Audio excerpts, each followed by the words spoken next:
یہ وہی دیوار ہے جس کو مسلمان دیوار براق کہتے ہیں، اور عرف عام میں اسے ویسٹرن وال یعنی مغربی دیوار بھی کہا جاتا ہے۔ یہودی روایات کے مطابق ہیکل سلیمانی کی تعمیر حضرت داؤد علیہ السلام نے کی تھی، اور موجودہ دیوار گریہ بھی اسی تباہ شدہ ہیکل کا باقی ماندہ حصہ ہے۔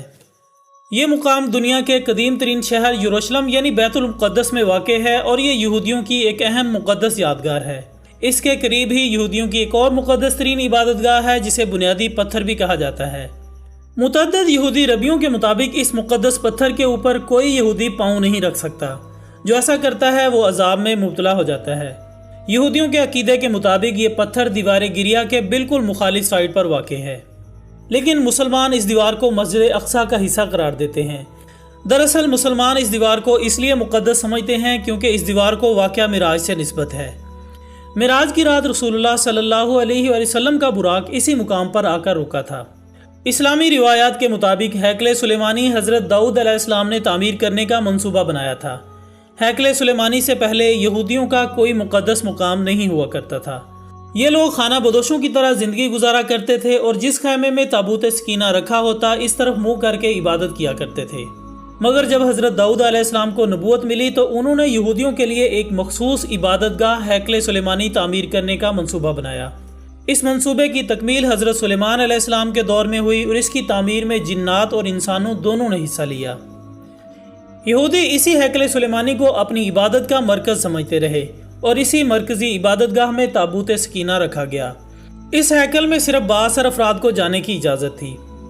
حضرت سلیمان علیہ السلام کی وفات کے بعد یہ قوم سرکش ہو گئی اور راہ راست سے بھٹک گئی۔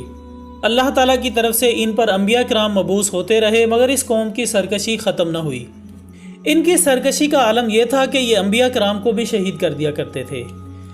پھر اللہ تعالیٰ کی جانب سے ان پر عذاب مسلط کیا گیا، اور بخت نصر جو کہ بابل کا بادشاہ تھا، اس نے تل ابیب کے علاقے پر حملہ کر دیا اور آدھے سے زیادہ یہودیوں کو قتل کر دیا، اور باقی ماندہ یہودیوں سے کہا گیا کہ اپنے ہاتھوں سے اپنی مقدس عبادت گاہ کو مسمار کرو۔ چنانچہ ایسا ہی ہوا۔ اس نے ہیکل کی تباہی کے بعد ساری یہودی قوم کو غلام بنا لیا، اور ہیکل میں موجود تابوت سکینہ کو ساتھ لے گیا۔ تابوت سکینہ چونکہ یہودیوں کے نزدیک ایک مقدس تابوت کی حیثیت رکھتا تھا، جسے یہودی قوم برکت حاصل کرنے کے لیے استعمال کرتی تھی۔ بخت نصر نے اس تابوت کی بے حرمتی کی۔ اس وقت چونکہ دنیا میں یہودیت مذہب برحق تھا، اس لیے بخت نصر پر خدا کا عذاب نازل ہوا، اور اس کی سلطنت پر ذوالقرنین نے حملہ کر دیا۔ انہوں نے ان کی حکومت کی اینٹ سے اینٹ بجا دی اور تمام یہودی غلاموں کو رہا کر دیا۔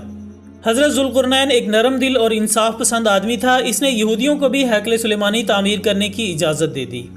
ہیکل سلیمانی تو دوبارہ تعمیر ہو گیا، لیکن یہودیوں کی سرکشی کم نہ ہوئی، تو اللہ تعالیٰ نے ایک رومی جرنیل ٹائٹس ان پر مسلط کیا، جس نے پھر ہیکل سلیمانی کی اینٹ سے اینٹ بجا دی۔